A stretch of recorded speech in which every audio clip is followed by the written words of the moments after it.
Mesdames et messieurs, nous sommes jeudi et c'est bien sûr la venue de votre émission Une Star, une Histoire. Alors, celui qu'on reçoit aujourd'hui est quelqu'un d'assez discret, en tout cas pour mon humble avis. Grand en taille, grand aussi musicalement, très intelligent, voire surdoué. C'est cette personne qu'on reçoit aujourd'hui. Il a un nom très mythique, mais ce n'est pas une chaîne de télé, mais plutôt une chaîne de talent.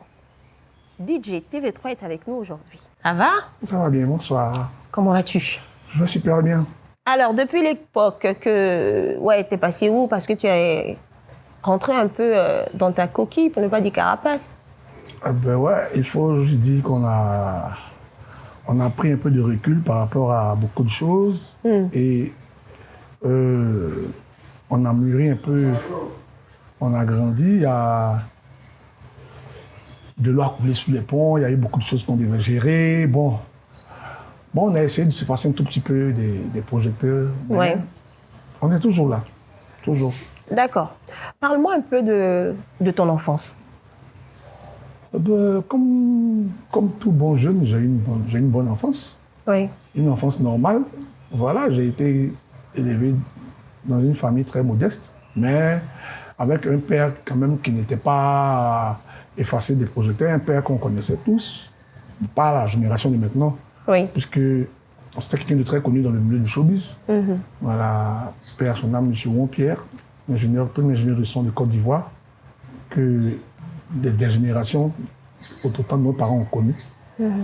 Donc, je peux dire que j'ai eu une enfance normale comme tout autre enfant. J'ai été chicoté, je suis parti à l'école, j'ai fait l'école primaire, j'ai fait le secondaire, j'ai fait mes gaffes, j'ai fait ce que j'avais à faire comme tout bon jeune et voilà. Tu es passé très rapidement sur les gaffes. Quelle est la pire bêtise que tu as fait petit? Non, j'en ai trop fait. J'en ai beaucoup fait, j'ai trop fait. J'ai fait trop de bêtises. Mais la dernière que tu as faite et puis après, tu n'en as plus fait. Non, je ne peux même pas me souvenir parce que j'en ai trop fait.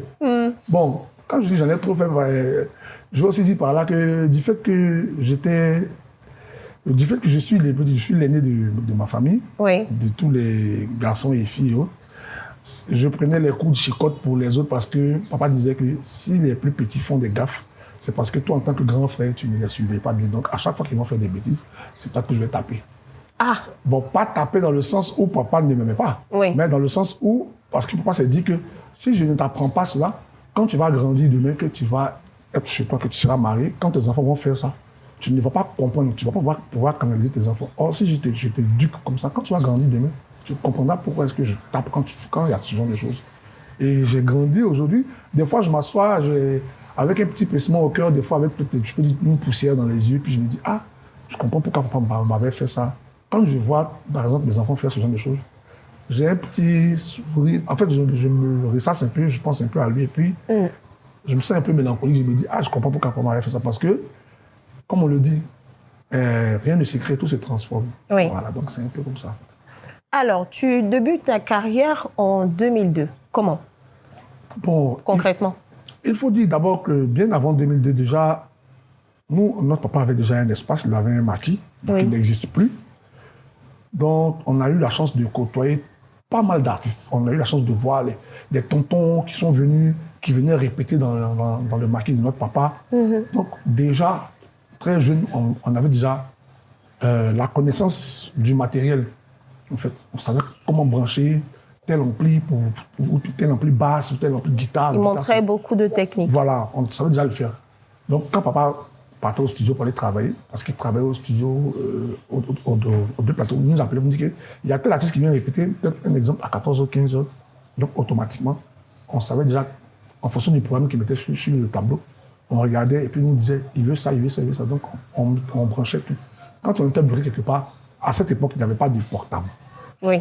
Voilà, c'était les téléphones fixes autant. Donc, on prenait le téléphone, on connaissait déjà le numéro du studio. Donc, on appelait directement. Quand on appelait, on disait, ah, veut parler à notre papa. Donc, on prenait, ah, alors, ouais, les enfants viennent te parler. Papa, ça, il nous montrait vite fait. Et automatiquement, ça passait comme des roulettes. D'accord. Donc, de là, petit à petit, en 99, 2000, j'ai commencé le métier de DJ. Mais c'était plus avec les cassettes, CD et autres qu'on arrivait à mettre. Mon papa avait un DJ dans son maquis son temps, qui ne vit plus aussi, il s'appelait DJ Mignon. D'accord. Qui vivait là-bas. Voilà. j'ai beaucoup aimé ce vieux père-là parce qu'il m'a beaucoup appris beaucoup de choses aussi. Donc, ça fait que ce petit nom mignon-là, ça commençait à rester un peu si bon. Donc, on m'appelait petit mignon. Donc, c'était comme un petit sobriquet pour moi. Oui. Donc, quand il n'était pas souvent les week-ends, vu que je savais déjà, je voyais un peu comment il faisait, parce que je me disais déjà presque toutes les cassettes qui étaient dans la cabine. Donc, c'est comme ça que j'ai commencé à m'adapter un petit peu, à mettre un peu la musique distillée, placer les cassettes rebobinées. Je voyais tout ce qu'il faisait. Donc, je prenais la peine de bien mémoriser ça en tête. Okay. Et tout doucement, c'est parti un peu. Moi et mon frère, mon défunt frère, DJ Arafat, on se battait à tout moment. Papa nous avait offert des Walkman. Bon, lui, il a gâté pour lui. Donc, moi, c'est celui pour moi là, qui se rabattait toujours. Et ça devenait des histoires. Après, on était obligé de faire et il démontait les haut-parleurs du vieux pour fabriquer lui-même ses propres baffes. Il écoute les musiques. Ah oui? Oui, c'est comme ça. Oui, c'est comme ça que ça commence. En fait, ça, c'est la base même. C'est l'essence même de notre histoire. C'est comme ça que petit à petit, on s'est adonné à la musique. Et puis bon, on a préféré ne pas se jeter. On a préféré suivre le chemin de notre papa. En fait. Alors, dans cette continuité, bien sûr, 2000 arrive, le mouvement coupé-décalé naît. Comment toi, tu intègres ce milieu? Bon, il faut dire que j'étais, je ne sais pas si je peux dire, excusez-moi, j'étais agent du Burida, agent sticker au Burida. Et puis, j'étais déjà DJ, j'avais déjà ça dans le sang. Donc, je bossais du côté d'Abobo. Okay. Avec DJ Rodrigue. Et puis, DJ Don Swing, que je salue au passage, qui m'a mis sur la route, qui m'a appris déjà les premiers rouages du métier. Donc, je jonglais déjà comme ça. Donc, on a commencé tout doucement. On a suivi la route parce qu'on ne pouvait pas se jeter du jour au lendemain. Ouais. Et pour me perfectionner, quand j'ai commencé à chanter, je partais écouter beaucoup de DJ Jeff. Voilà, DJ Jeff. En ce moment, il travaille du côté de la Bobo. C'est lui que je partais écouter. Je voyais un peu sa manière de manier le verbe, en fait. D'accord. Il y avait lui et il y avait DJ Gaoussou. En fait, c'est des personnes, ils prennent un mot et puis ils le décortiquent pour faire leur atalakou. Donc, cette manière de faire l'atalakou ça m'a accroché. Donc, je me suis dit que, pourquoi ne pas faire comme eux? Donc, en même temps que j'apprenais sur les platines, j'apprenais aussi ces styles de chant-là. Voilà, avec l'avènement du Yébissenga, comme ça arrivait. C'est comme ça que tout doucement, après, quand j'ai commencé à je peux dire, me stabiliser un peu, je me suis rabâché sur ma commune, qui est la commune de Lepougo. Voilà, c'est comme ça. Et après, on va dire, c'est là que se concentraient plein d'artistes, acteurs du coupé-décalé. Acteurs du coupé-décalé, bien sûr. Est-ce que ton intégration dans ce milieu n'a pas été un peu compliquée? Ça a été je ne dis même pas un peu, ça a été super, très compliqué. Pourquoi? Parce qu'à cette époque, je vous explique. Je vous prends un nom comme Commandant Vetcho. Okay. Qui était un très bon disjockey à l'époque, qui travaillait dans un maquis de renommée avec, père à son âme, le grand frère Erickson Le Zoulou. Mais ces personnes-là, on écoutait déjà leur mix par des cassettes, on écoutait déjà les atalakou d'Erickson Le Zoulou, leur manière d'avoir des transitions, de faire des changements. On voulait aussi faire comme eux, parce qu'on a appris au B.A.B.A. en fait. Voilà, et on est arrivé, quand on est arrivé, la rue Princesse, il faut dire que c'était la plus grande école. C'était la plus grande école pour être un bon disjockey. Tu n'es pas passé par la rue Princesse ou bien peut-être être passé par le Mille Maquis. C'est que peut-être ta vocation de disjockey, tu l'as raté pour moi. Oui, c'est le carrefour obligatoire. Voilà. Et arrivé à la rue Princesse, mais je me dis, mais je suis là à peine même avoir accès à des cabines. Les disjockeys sont dans leur cabine. Ils n'ont même pas envie que tu rentres parce qu'ils ne savent pas qui tu es. Oui. C'est vrai, peut-être qu'ils te connaissent. Oui, vous êtes amis quand vous êtes dehors. Mais quand il est en train de travailler, la lumière est sur lui. Donc lui, il se concentre, il ne veut pas être distrait et ne pas pouvoir faire son travail comme il se doit. Donc du coup, on est obligé de squatter un peu les cabines, attendre un peu que les gars nous donnent un petit accès. Quand on rentre un peu dans les cabines, on prend un peu le micro, juste un petit bonjour, bonsoir, salut, 2-3 personnes qu'on a remarquées. Et puis bon, peut-être en journée, avant que les heures de maquis commencent, peut-être à 13h, 14h, même midi par là, on venait venir titiller un peu leur platine, voir un peu comment ça se passe et tout. Et s'imprégner un peu de la chose. On regarde comment ils jouent. Et puis bon, chacun avec avec sa petite expérience, chacun s'entraînait. Ah, il a mis tel morceau, après tel morceau, tu mets tel morceau, tu mets tel morceau, tu mets tel morceau. D'autres même pouvaient écrire sur un bout de papier. Parce que les morceaux congolais à l'époque, c'était de longs morceaux. Oui. Donc il fallait toujours attendre les fins des chansons, les transitions pour pouvoir bien.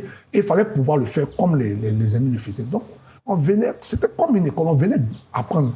En même temps qu'on venait apprendre aussi, on se frottait à eux pour pouvoir au moins ce petit brin d'effet de disjockey reconnu qui pourrait aussi nous porter un peu la lumière. Oui. C'est comme ça. C'était un peu comme ça. Et c'est là que j'ai connu Mackenzie, le grand frère Mackenzie. Mais non, c'était je sais pas, mais le grand frère Mackenzie, le voir en attraction avec Erickson le Zulu, c'était quelque chose de... En fait, ça ne s'explique pas. J'ai même encore des frissons quand j'en parle. C'était vraiment magique. Oui. Voilà. Donc, alors, plein de concepts naissent en ce moment. Et toi, tu sors le Fatigué, pareil que Frankie DiCaprio. Comment est-ce que ça se passe sur le terrain?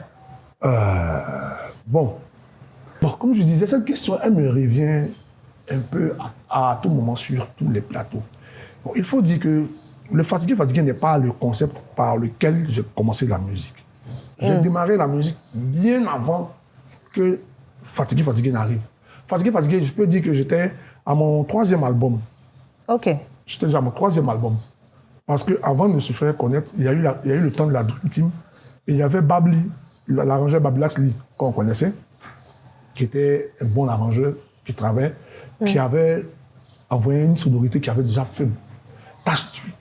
Il y avait ce que le grand frère Hervé Delhomme avait fait, et puis il y avait pour Babilax Lee. Les deux se ressemblaient, mais les deux n'étaient pas pareils. Ok. Donc Babilax Lee, je sais que après, la plupart des Ivoiriens ne connaissent pas, mais je vous le fais donner un peu. Ça fait...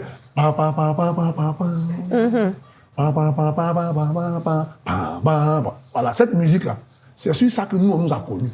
Oui. On était dit, OK, Babilax avait besoin de former un groupe pour concurrencer la Dream Team, parce que l'avènement du groupe de Calais venait maintenant de... Donc, il avait déjà ses petits à lui. Et moi, j'ai un manager qui m'a ramené aussi, qui m'a fait venir dans le curry, parce que j'étais très bon chanteur en ce moment. Il m'a dit, bon, viens intégrer le curry. Donc, c'est comme ça qu'on est rentré dans le mouvement. Okay. On a commencé à faire des Atalakou. C'est sur ce morceau-là qu'on a débuté. On voulait être un peu les concurrents de la Dream Team. Donc, partout où la Dream Team passait, nous, on passait avant. On faisait un peu la première partie, et puis eux, ils venaient. Donc, c'était un peu, je peux dire, l'attraction, peut-être, ce que les gens aujourd'hui appellent les clashs. Oui. On n'appelait pas ça clash, mais c'était une manière pour nous de faire bouger un peu les grands frères pour pouvoir avoir une place auprès d'eux. Donc, c'est là qu'à petit à petit, après, le groupe n'a pas pu tenir à cause de beaucoup de divergences, de compréhensions. Puis bon, chacun s'est retiré. Moi, je suis allé faire mon album solo, qui était Mon Chemin. J'ai fait Mon Chemin, qui était Chemin de gloire. J'ai fait la chanson sur laquelle aujourd'hui beaucoup de managers de l'ancienne époque pour me provoquer. Ils chantaient qu'il a remué, TV3 et maman. C'est une de mes chansons. Oui. Et après ça, j'ai connu maintenant Jojo la Baronne, qui m'a permis maintenant de faire mon 2e album, où j'ai fait Rami Rami. Et après, DJ Bombastic est venu reprendre encore pour relancer la chose. Vu que je n'avais pas de producteur fort, c'est resté encore dans les archives. Et maintenant, Dieu faisant les choses, j'ai croisé un grand monsieur qui m'aimait bien de par mon travail, qui était 2 fois Bacchus. Il m'a dit, je vais te produire, mais prends ton temps. Soit après, quand tu seras prêt, on rentre en studio. Et quand ça a été le moment, quand c'était le temps de Dieu, on est entré en studio, on a sorti Fatigué. Mais Fatigué n'était pas le morceau, en fait. D'accord. C'était pas le morceau. C'est Frankie DiCaprio qui a sorti le Fatigué. Il avait sorti sa chanson Kao KBT. Mais il a sorti le Fatigué parce que quand la chanson est sortie, lui-même, il ne s'entendait pas trop à la chanson. Mais de la manière, il y a un jeune, on l'a connu à la rue Princesse, qui s'appelait Johnny le Mousseur. Oui. A commencé à danser sur la chanson a commencé à faire tache d'huile. Parce que là où Frankie DiCaprio travaillait et là où moi je travaillais, Frankie DiCaprio, lui, travaillait au maquis de la station, moi je travaillais au dernier Kata. C'était pratiquement pour le même propriétaire. C'était pratiquement le même patron. Donc on se faisait des passes de CD, on se prêtait. Donc je voyais un peu le mouvement.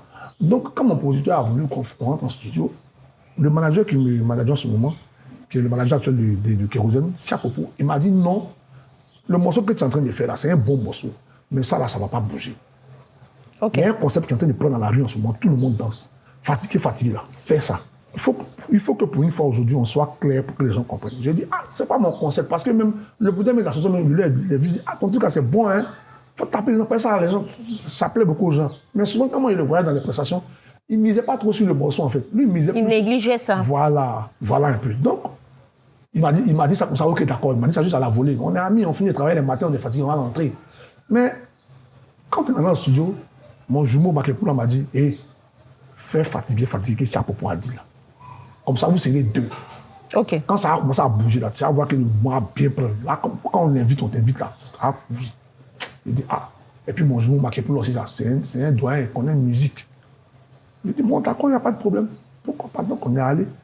Et quand on voulait faire le morceau, Charlie Parker, qui était le manager général, qui était l'ami à mon producteur, m'a dit, non, laisse-moi, je vais gérer ce genre de choses. Il a appelé David Terreau, le père David Terreau, que j'ai salué au passage, le vieux. Okay. David Terreau est venu à la rue Princesse, il a écouté les sons. Il a écouté tous les sons de Fatigué. Quand il a fini d'écouter, il dit, bon, d'accord, c'est ça. Donc, trouvez-moi au studio mercredi. Mercredi à 18h, trouvez-moi au studio. Donc, on arrive au studio, le beat est déjà programmé, tout et tout. On arrive, on dit, ah, voilà la prod qu'elle a posée dessus. Dès qu'on est arrivé, paf. Les gens, même si qui je ne pointais même pas pour faire la chanson, sont ces personnes-là qui sont venues me donner un coup de main en studio. Ah oui? Oui, exemple, Impression pour tout aller là. Impression pour tout aller là, à la base, c'est pas un grand chanteur en tant que tel. Hein. C'est un très bon disc-jockey platine.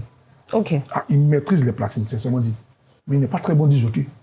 Mais il a apporté les cœurs, on est rentré en même temps, ils sont rentrés pour aller faire les cœurs. Moi-même qui sais faire les cœurs, qui sais chanter la même. Moi-même, on m'a mis à l'écran, on dit reste tranquille.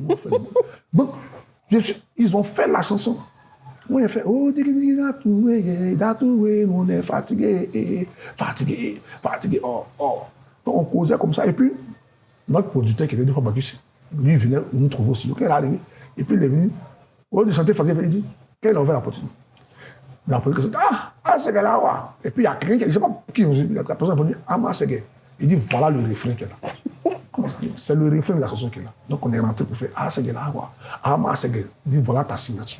Voilà ce qui a fait la différence entre ma chanson et la chanson de Frankie DiCaprio. Donc il me dit bon, moi il a lutté pour mon ah, c'est qu'elle a. Ah, c'est qu'elle. Lui il va lutter pour lui sa chanson. Là, s'il y a un problème là, il sait sur quoi me baser pour faire moi mon mouvement. Il n'est pas parlable. Je ne vais pas parlable. C'était de très bonne guerre. Hein? Oui. Et le jour où on est parti faire la présentation du morceau à William Civil, ah non, moi, mais il a compris que la chanson, même, il n'y a pas ma chanson. En fait, la chanson était partie même pour me laisser. Parce qu'il était très faible, très mince. La chanson est partie pour me laisser. Parce que mon producteur, lui, il a pris le CD, il a déjà envoyé ça dans ses circuits. Donc le morceau a déjà fait bim. Moi, le morceau joue, mais bon, ça ne me dit pas grand-chose. Il me dit que ça ne m'a pas encore accroché. Oui. C'est quand ça commence à faire effet de taches d'huile qu'il a compris que TV3, il faut te prendre au sérieux. Parce que la chanson, là, ça va t'envoyer. Et là, ça a commencé à créer maintenant des frises entre moi et mon ami Frankie DiCaprio. D'où on se boudait un peu, on ne se parlait plus. Moi, ça me gênait parce que je me suis dit, quoi, c'est sa chose. Moi, je suis venu un peu en soutien. Mais là où c'est en train de partir, là, ça est en train de gâter notre amitié. C'est quelque chose que je n'ai pas apprécié. Parce que moi, pour moi, chez moi, l'amitié est sacrée. Ouais. Voilà, c'est un peu comme ça. D'accord. On va faire une toute petite pause et on revient pour... Nous sommes de retour, bien sûr, dans votre émission Une Star, Une Histoire et nous sommes toujours en compagnie de DJ TV3. Avant d'entamer la rubrique qui va venir, moi, j'ai une question et j'entends très souvent. Beaucoup de bruits de couloir ont fait comprendre que le succès de ton frère te dérangeait un peu trop parce que tu étais devenu un peu comme dans son ombre, au fait. C'est-à-dire qu'il avait plus de lumière sur lui par rapport à toi. Tu étais passé un peu aux oubliettes. Est-ce que c'est vrai? Bon, je vais poser... Moi, ça me plaît. En fait, tout ça, ça fait mûrir le showbiz. Je vais poser une question. Quand Michael Jackson a commencé la musique, il était avec qui? Ses frères. Ok, d'accord. Janet Jackson, qui est la sœur de Michael Jackson, n'était pas censée être dans le bateau. Oui. Elle est sortie de nulle part, elle est tombée dedans. Est-ce que ça a posé un problème entre Janet et Michael? Jamais. Elle a fait son bonhomme, elle a fait sa route, elle a fait son bonhomme de chemin. Michael a fait sa route, elle a fait son bonhomme de chemin. Dans une famille, il peut y avoir 5 policiers, 5 gendarmes, 5 hauts forêts. Tant que le père est assis, qu'il est heureux parce que ses enfants travaillent, Dieu bénit toujours. Ça me servirait à quoi de jalouser mon frère alors que je lui ai appris les techniques. Quand il est arrivé à la rue Princesse, qu'il a eu un nom, j'étais content, j'étais fier parce que je me suis dit au moins, mon petit frère n'a pas quitté la maison pour devenir un raté. Et c'est pourquoi il a quitté la maison. C'est un homme. Certes, il était encore très jeune, mais il est devenu garçon. Donc moi, en tant que grand frère, je vais faire quoi? Je vais m'asseoir pour dire, non, comme mon frère chante, il est parti être ramasseur de... Excusez-moi, ce n'est pas pour blâmer ceux qui font ce métier, parce que tout métier paye, tout métier noble paye. Pour devenir être ramasseur de poubelle. Non, ce n'est pas ma vocation. Je suis né d'une famille d'artistes, j'aime dans le sang. Notre lignée, c'est une ligne d'artistes. J'ai embrassé la musique parce que j'aimais la musique. Je savais que la musique pouvait nourrir son homme parce que c'est grâce à la musique et au métier de disjockey que notre papa nous a mis à l'école, il nous a fait être ce qu'on était. J'ai étudié pendant qu'il y avait la musique chez nous et j'étais parmi les 3 premiers du CP1 jusqu'au CM2. J'étais parmi 2 amis guinéens qui sont là, qui sont vivants jusqu'au jour d'aujourd'hui. Les gens peuvent les chercher sur Facebook. Il y avait Diallo Alpha Amadou et Mamadou Mustafa Ba. C'était mes meilleurs amis et mes concurrents à l'école. Ça ne m'a pas permis d'être... Je suis passé à l'école normalement. Mon frère a moussé, Dieu l'a béni plus. Dans une famille, Dieu bénit tout le monde, mais Dieu ne bénit pas tout le monde de la même manière. Oui. Les 5 doigts de la main sont pareils, mais ils n'ont pas tous la même taille. Oui. Alors, ce que je pouvais faire pour mon frère, je l'ai fait. Ce que je devais faire pour lui, je l'ai fait. Je l'ai fait avec le cœur. Parce que c'est mon frère, c'est mon sang, il est légal que je le soutienne. Ça ne m'a pas empêché d'aller chanter. Quand il devait signer mes contrats pour aller chanter dans les endroits, je partais. Quand mon frère est revenu de Paris, quand il a été rapatrié, quand il est venu de Paris, quand les gens l'avaient oublié, il tournait avec moi. En ce moment-là, j'avais la lumière, je moussais. En ce moment-là, j'étais à mon prime. Je n'ai jamais dit que non, comme parce que mon frère est revenu, les gens l'ont un peu oublié, il ne va pas tourner avec moi. Non. Quand j'ai une émission télé, il me suivait, on partait. Mais tu es à Abidjan, oui. Et puis, quand j'ai fait une émission, il faisait aussi. Pour lui ouvrir les portes qui lui avaient été fermées quand il est parti rester en France. Et ça l'a permis d'avoir un petit moment pour se refaire une surface. Et puis, s'annoncer avec le pango qu'il a eu à sortir avec des Bordeaux. Et se repositionner dans le showbiz. C'est tout. Et pourquoi les gens le disent à chaque fois? Non, bon, ça c'est eux qui voient. Hein. Ça c'est eux qui voient. Mais une chose est sûre, c'est que je devais faire pour mon frère en tant que grand frère. Je l'ai fait. Et je ne regrette pas. Si c'était à refaire, j'allais le refaire même 2 fois plus. D'accord. On passe maintenant à la toute première rubrique, qui est la rubrique mots et astuces. Dans cette rubrique mots et astuces, on ne va pas parler de mode, mais d'astuces. Voilà. Je vais demander à notre invité, par exemple, quelles sont les techniques pour faire un bon atalakou. Je ne suis pas le professeur, mais je vais prendre moi mon exemple. Oui. Vu que je l'ai aussi appris par des dévanciers, la meilleure des techniques, il faut savoir anticiper. Et quand tu veux faire un atalakou, il faut savoir d'abord pourquoi tu veux le faire. On te dit, bon, tu es un bon atalakou, le gars t'appelle, je prends un exemple, quand l'avènement du coupé décalé est arrivé, pourquoi le monsieur te dit de venir faire un atalakou dans son maquis? Il se dit, mais j'ai appris quand tu fais un atalakou, les gens aiment ça, les gens payent mes boissons. Oui, mais quand tu viens venir vendre une boisson, il faut déjà connaître la boisson que tu vends. Oui. Il faut savoir, si tu payes ça, voilà. Il faut juste être bref. Il ne faut pas être trop long dans ce que tu vas dire, parce que à la fin, tu commences à suivre le gars. Oui. Et il y a des clients, quand tu sais d'aller vers eux, il faut avoir le coup d'œil. Souvent, quand tu vas aller vers le client, d'abord, tu visionnes la table, puis tu fais un appel. C'est comment dire là, code phare. En fonction de comment il réagit, si lui-même te fait signe pour dire viens faire mon atalakou, ça veut dire qu'il est prêt. Parce que tu peux aller vers lui, puis tu es en train de chanter, puis tu sens qu'il est un peu gêné, genre, ça veut dire que peut-être très souvent, le gars, il n'est pas fort financièrement, donc tu es en train de le déranger. Ouais. Et quand c'est comme ça, toi-même, tu es en train de faire de l'atalakou, là, ça te rend plat. Et aussi, il faut suivre la musique. Il faut avoir l'oreille musicale, il faut suivre ce que le disjockey qui est en cabine t'envoie comme sonorité pour que tu puisses chanter. D'accord. C'est très important. Ouais. Merci, professeur. Si j'avais un micro, j'aurais essayé, mais bon, celui-là, on ne peut pas le développer. Même en tapant des mains, on peut l'essayer, c'est pas compliqué. Ah, pardon, pas me donner des défis, ça, je suis pas chanteuse. Alors, on a fini avec la rubrique mots et astuces. Raconte-moi un peu, on va dire la situation soyez que tu as vécue. La situation soyez. Dans ton parcours de coupé décalé de Yopougon à la rue Princesse et tout le chemin que tu as fait, il y a forcément une situation soyez. Même à Bengue ou je ne sais pas. Yeah. Il faut que tu nous racontes. Bon, ça là, je ne sais pas si peut-être le promoteur là, il est encore là ou pas, mais bon, ça s'est passé en Guinée. Bon, je salue tous mes frères guinéens au passage. Je me dis, mais c'est à cette époque, il n'y avait pas encore des réseaux sociaux tant que tellement. On m'a même posé cette question une fois sur une chaîne de télé, puis je suis juste passé vite fait là-dessus. Le promoteur nous a fait manger. Je ne connaissais pas ça, on dit crevettes. Voilà, même avocat. Bon, j'explique. C'est, ouais, l'avocat, on coupe en deux, on enlève la boule, et puis ils font une sorte de sauce avec des crevettes dedans et tout. Oui. Petit Ivoirien, tu ne connais pas quelque chose, tu es arrivé là, tu es joué la star. Mange au moins une sauce feuille que tu connais là. Nous, mais mange spaghetti, non. Tu veux manger ce que tu ne connais pas, ça ne va pas être ton vin. J'ai goûté une fois. Et c'est doux, hein. Deuxième fois, c'est bon à envoyer. J'en ai mangé jusqu'à 4 morceaux. C'est pas grave. J'ai fini de manger. Normalement, 1 heure de temps après, on doit aller sur le lieu du spectacle. Oui. Il faut te reposer. Non. C'est moi, il allait m'asseoir, aller regarder le rôle, aller faire. Tu vois, en ce moment, il y avait un peu, comment on dit, les grains de Starmania sur moi. Je ne me suis pas déposé ni rien. Et je suis parti boire un peu de liqueur. OK.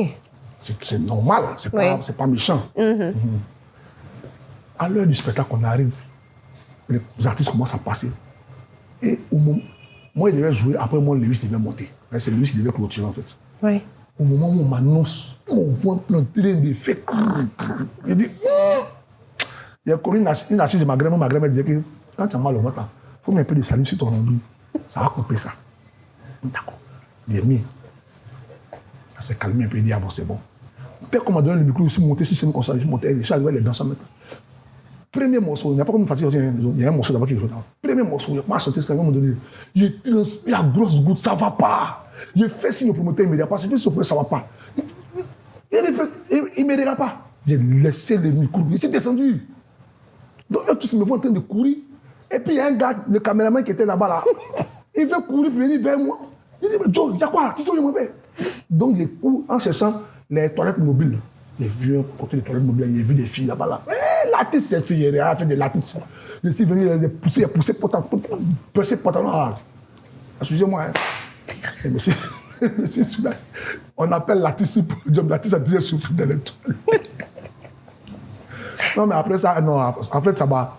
Après, je suis venu, j'étais soulagé, mais c'était pas le même. Même le promoteur n'a pas compris. C'est après qu'il m'a dit, tu as eu quoi? Ça allait vomir, il dit, oui, il est vomi. Donc ça là, c'est resté sur moi. Et quand je suis arrivé à Abidjan, ils ont mis ça dans les journaux pour dire que TV3 a vomi sur un podium en Guinée. Oui, à cette époque. Oh, ils ne savent pas ce qui s'est passé réellement. Ils ne savent pas que c'est pareil le truc comme avait fait. Oh. Alors là, d'accord. On va faire une autre pause musicale et on revient pour la suite. On va passer à pas la toute première rubrique, mais une autre rubrique très émotionnelle qui est la surprise par image. Alors, dans cette rubrique, je vais te montrer des images l'une après l'autre. Tu t'exprimes sur des souvenirs, des anecdotes. Voilà.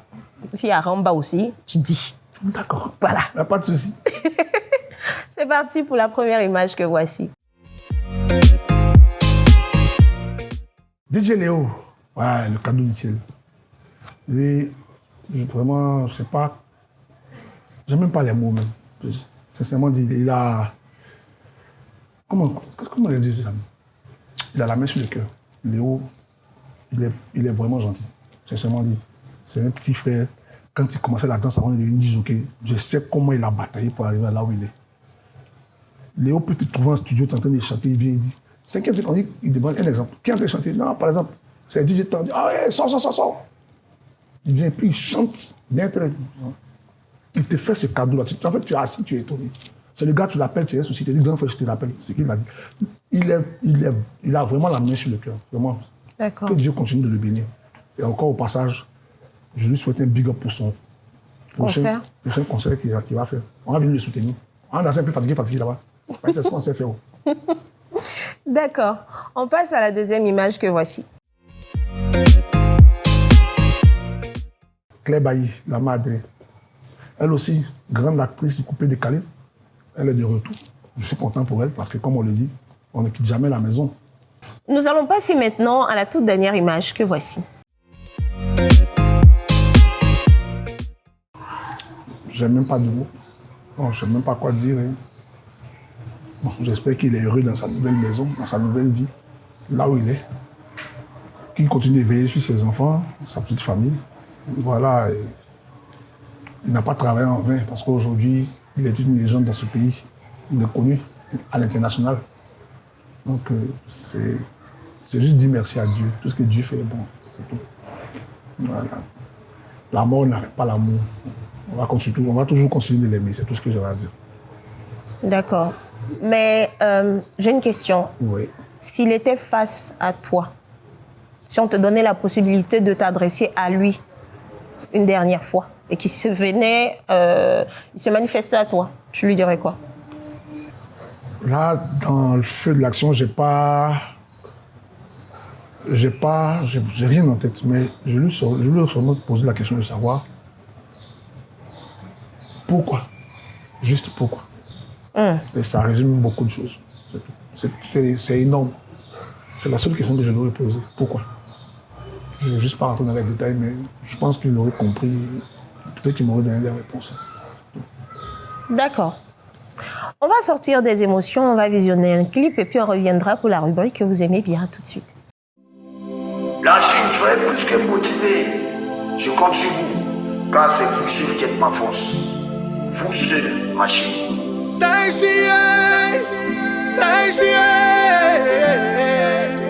Inconsolable, ta Chine te dit merci.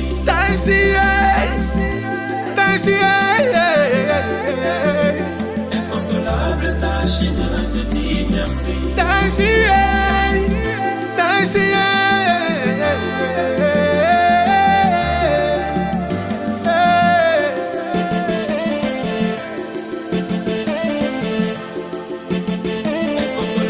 ta Chine te dit merci. 100 ans de protection.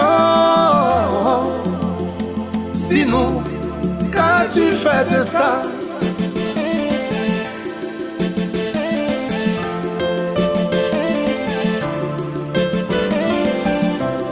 Tu déposes ton micro, tu déposes tes clés, et puis, comme ça, tu t'en vas.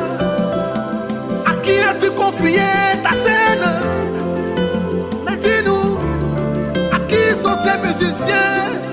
Je voudrais bien savoir. Frérot, dis-moi, as-tu pensé à nous? As-tu pensé à Maël?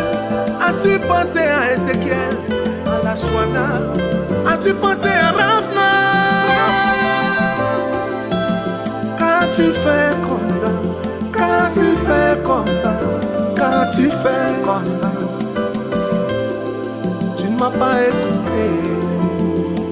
Non, non, non, non.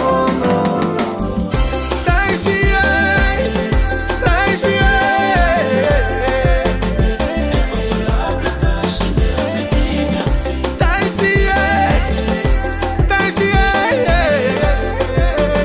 Inconsolable, ta Chine te dit merci.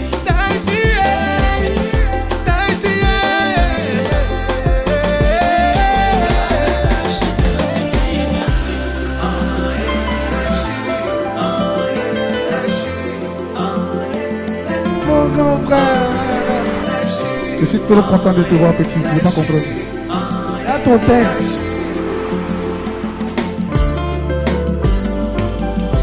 Nos chemins se sont séparés, frère, mais pas notre amour. Je te garde au fond de mon cœur, tout comme tes frères et sœurs. Je pense à toi. Mesdames et messieurs, nous sommes de retour. Le décor va changer. Oui, l'instant fatidique est arrivé. Nous passons à la rubrique l'un ou l'autre question, ni oui, ni non. Alors, mesdames et messieurs, comme vous le constatez, nos stars légendaires, les citrons, sont dans la place. Et donc, est-ce que notre invité va se prêter au jeu? Je ne sais pas. Dans ce jeu, Monsieur TV3, on ne dit pas oui, on ne dit pas non, on ne dit pas on ne dit pas on ne dit pas jamais, on ne dit pas peut-être, ni positif, ni négatif. Et vous avez 2 secondes. C'est quel jeu ça là? Non, on répond. On dit quoi? On dit pas quoi? On ne dit pas oui. On dit pas non. On ne dit pas non. On ne dit pas on ne dit pas on ne dit pas peut-être. On ne dit pas jamais. On peut étudier toute autre question. Oui. On ne dit pas affirmatif ou négatif. D'accord. Ou évidemment. Voilà. Et on ne dit pas tout aussi. On ne dit pas effectivement aussi tout ça là. Non, on ne dit pas ça. Mais vous avez 2 secondes pour répondre. Passez les 2 secondes, vous prendrez le citron, vous le sucez, vous souriez à la caméra, et puis, voilà quoi.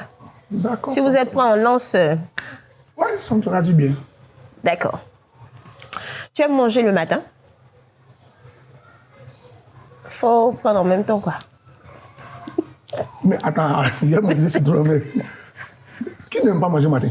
Il y a des gens qui ne mangent pas le matin. Il y a des gens qui n'aiment pas manger le matin. Faut bien sourire à la caméra. Je peux vraiment manger. Non, il faut sourire d'abord. Ah, d'accord. Oui, tu voulais dire? Je mange. Ah, d'accord. Tu es déjà allé à la mer? Si oui, c'était quand la dernière fois? à la plage? Je suis déjà à la mer. Ouais, tu es déjà allé. T'as aimé? Effectivement. D'accord. Tu préfères le jour ou la nuit? La nuit, D'accord. Tu regardes souvent la télé? je regarde la télé. Tu sais danser? Je sais danser. Est-ce que tu es en pleine forme aujourd'hui? Je suis en forme. Tu es en forme. Tu as déjà pris l'avion? Si oui, combien de fois? J'ai déjà pris l'avion. Combien de fois? Plusieurs fois. Plusieurs fois. Tu aimes quel genre de film? Film d'action, romantique, quel genre de film? Les films d'histoire. Film d'histoire. Tu es quelqu'un de très calme ou assez énergique? Je suis fougueux. Fougueux. Tu sais jouer aux jeux vidéo? Un peu. Ok. Plutôt Barça ou Real? Real. C'est vite, hein? Je suis madrilène. À sec ou africain? À sec. La dernière fois que tu as menti? Allons-y.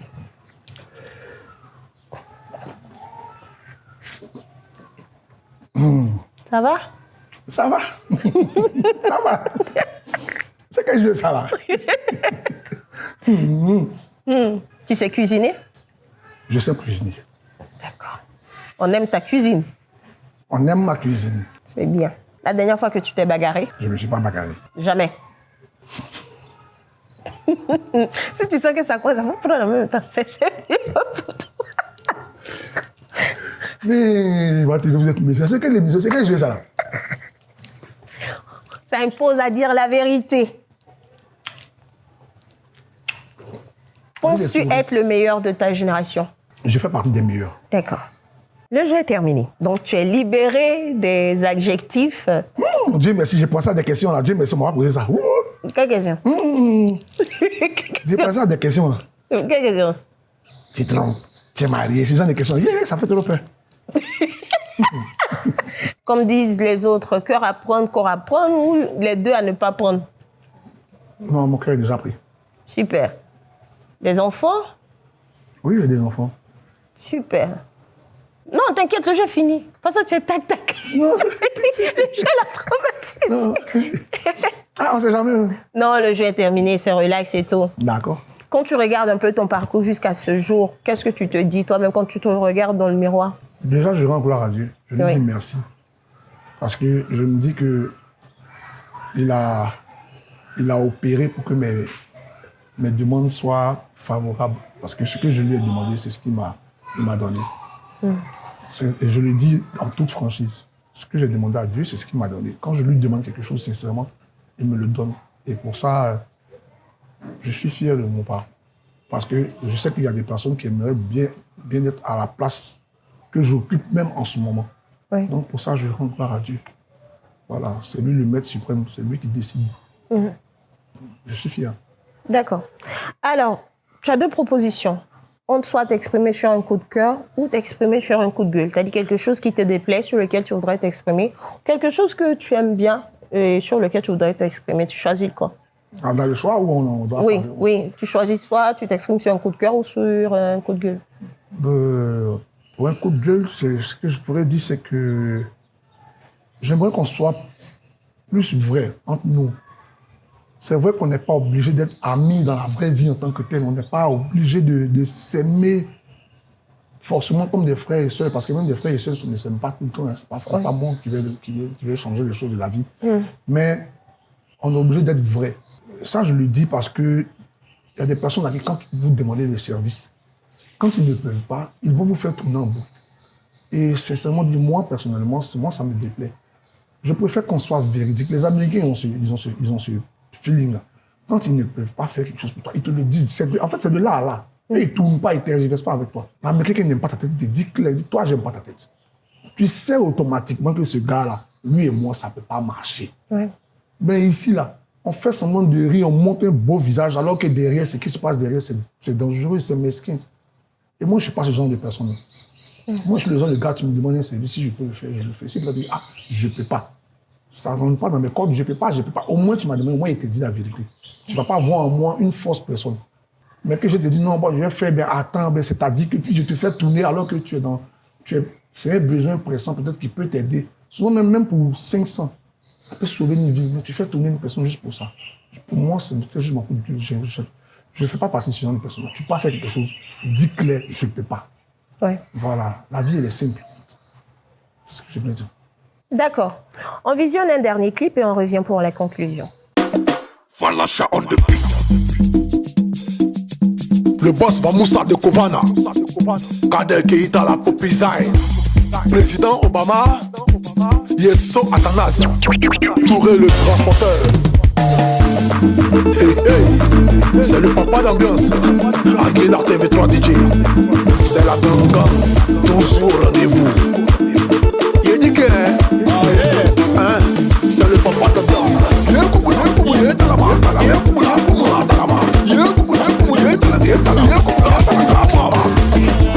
L'authentique Nema de Boy. Si sous le roi Konaté, sous plateau ni la même photo. Prince Nani, lève-toi, c'est le papa d'ambiance. J'avais dit et j'avais promis, j'avais bien juré de ne pas laisser le mouvement là. Mais ils ont parlé, ils ont raconté, ils ont tout essayé. On est toujours calé. Yeah, c'est ça, tu es fan non? Doucement, comme ça, on suit, papa d'ambiance. Doucement, pour danser, c'est pas lui, on n'est pas mort. Joe Party avenue 17, commissaire de la Lambamine, Bengue Manager, Kelly Lacoste, Marco Pereira, Nostalgie Sefa, DJ Ramatoulaye, Marc Poulain DJ. Il aurait eu raison de moi si j'avais baissé les bras, mais l'éternel n'est pas le mien. Je n'aurais jamais pas. Faut danser, faut danser, faut danser, faut danser, faut danser, faut danser. Son manager, DJ Stéphie Guénon, autorité campagne de bourgeois, restez pas chez le on plaque les bras, on bouge les pieds, on continue un peu, on bloque les tatou. Président Willie Weston, on continue un peu, on bloque les tatou. Mika le boss, on ramasse, j'ai bien bloqué tatou. Là, nous sommes à la dernière étape, dernière rubrique de cette émission qui est ce que tu sais faire. Alors, dans ce que tu sais faire, mon invité me regarde et se demande, je vais le faire quoi encore? Au fait, les citrons l'ont un peu traumatisé. Mais t'inquiète pas. Non, j'aime les citrons. Tout ce que le public, les téléspectateurs et moi, on te demande, tes fans, tu vas nous faire un peu d'Atalako à l'ancienne, au fait. Ça va nous rappeler un peu la belle époque, tu vois, au temps du temps. C'est seulement dit, je ne sais plus faire Atalako. Vous voulez qu'il fasse Atalako, je ne sais plus faire Atalako. Un tout petit peu. Petsangalube, maman, Ricky Bani Nangai.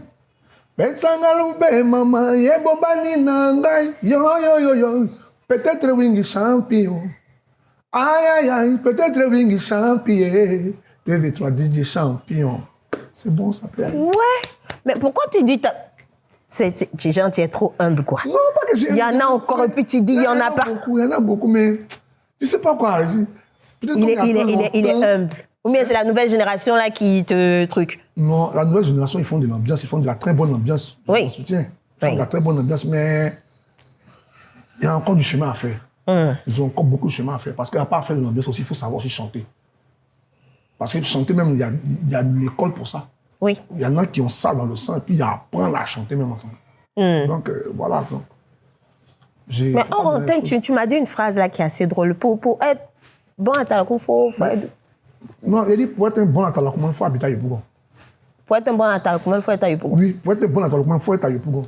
Oui. Sinon, l'autre côté là-bas, c'est les Atalako de Latte et autres. Là. Ok. Voilà. Je ne cherche pas à comprendre. Alors, là, on est à la fin de l'émission. Parle-moi un peu de ton actualité du moment. Bon, là, en ce moment, je travaille un peu plus sur mon festival. Bon, j'ai eu à faire des événements, mais là, c'est mon festival, je peux dire, c'est mon premier bébé né en tant que tel. C'est le banquet de Poy. Voilà, je fais ma première édition et je vais apporter quelque chose de nouveau, en fait. Je vais plus rester dans la tradition, apporter quelque chose de nouveau. Donc, ça fait que ça me prend un peu plus de temps, plutôt que de me concentrer un peu plus à la musique. Parce que la musique, comme je l'avais dit d'antan, j'ai fini le EP, j'ai fini plusieurs sons, mais je ne me suis pas encore concentré pour pouvoir terminer, lancer les choses comme il se doit. D'accord. Donc, il faut prendre le temps, il ne faut pas mélanger les choses. Là, pour le moment, je suis en mode opérateur événementiel, donc je suis d'abord dans ça. Je veux bien me concentrer pour bien faire ça d'abord, parce que beaucoup de personnes me regardent. beaucoup de personnes se demandent est-ce qu'il va arriver ou non. Je veux que les gens se concentrent, qui m'observent faire. D'accord. La musique, ça va venir. Et ton mot de fin? Déjà, je dis merci. Je ne cesserai de dire merci. Je dis toujours merci à Ivoire TV pour ce que vous faites pour nous, les artistes. Ce n'est pas évident. Voilà, c'est vraiment un grand merci et que Dieu continue de bénir la chaîne, qu'il bénisse aussi toutes les personnes qui travaillent, qui donnent de leur temps, surtout ceux qui sont derrière les caméras qu'on ne voit pas, qui donnent de leur temps, de leur énergie pour produire des émissions comme cette émission, cette très belle émission qu'on est en train de réaliser en ce moment. Voilà, c'est ce que je peux dire. Que Dieu continue de vous bénir. Amen. Alors, comme bien sûr, c'est la fin de l'émission. Oui, on pouvait continuer. Cette émission est trop superbe et trop géniale et lumineuse aussi. Mais on va remercier les garçons derrière la caméra, Soko, Santiago, Anibier Junior. Oui. Et moi, je terminerai pour vous dire, votre univers et votre étoile se trouvent au fond de vous. Et il n'attend que vous pour le déclencher. Bonne soirée chez vous.